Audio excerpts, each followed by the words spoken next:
सर्व महापुरुषांना व त्यांच्या विचारांना माझा त्रिवार नमन। सर्वप्रथम सर्व महिलांना सावित्रीबाई फुले जयंतीच्या शुभेच्छा। वर्षातील पहिला सण म्हणजे सावित्रीबाई फुले यांची जयंती। सावित्रीबाई फुले यांच्या प्रतिमेस शतशः नमन।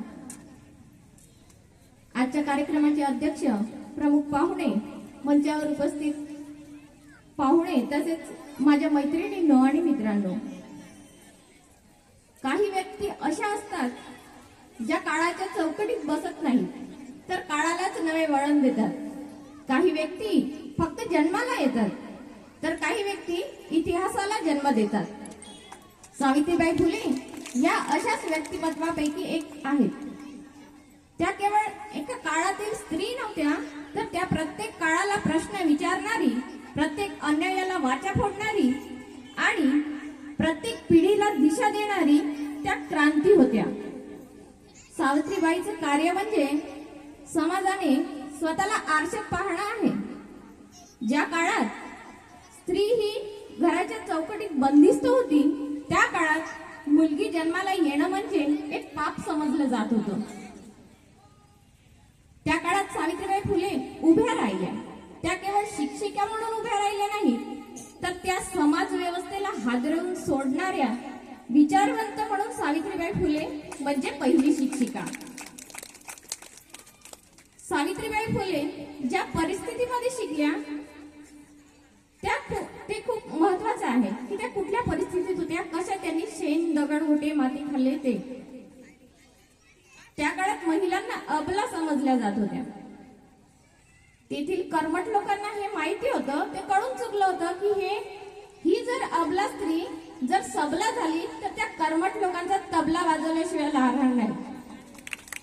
अशा अंधकारमय जगात, अशा अंधकारमय वातावरणात एका मुलीचा जन्म झाला आणि तिचंच नाव म्हणजे सावित्री। हे नाव जरी ऐकले तरी डोळ्यासमोर उभं राहतं असं एक सुंदर प्रतिबिंब।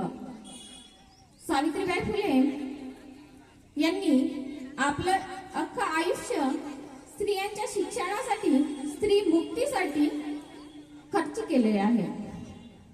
स्त्री शिक्षणाचा जसा फुले गणपतींनी एक वारसा म्हणजे एक वसाच घेतलेला होता। स्त्रियांना शिकण्यासाठी प्रोत्साहन करण्यासाठी ते घरोघरी जात होते।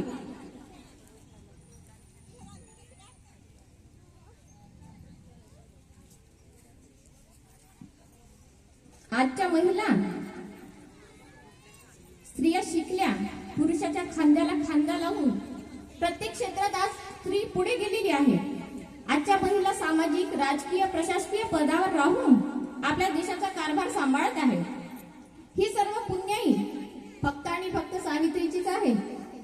इतकंच नव्हे तर देशातील सर्वोच्च पदावर विराजमान असलेल्या महिला राष्ट्रपती द्रौपदी मुर्मू या सुद्धा क्रांतीज्योती सावित्रीबाई फुले यांच्या त्यागामुळेच आहे।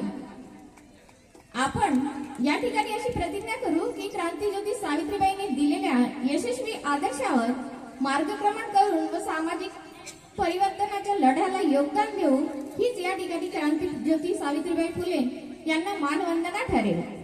शेवटी जाता जाता माझ्या आवडीच्या ओळी सादर करते। त्या कोणी लिहिल्या मला माहिती नाही, पण मी आधी एका भाषणामध्ये ती बोलली होती।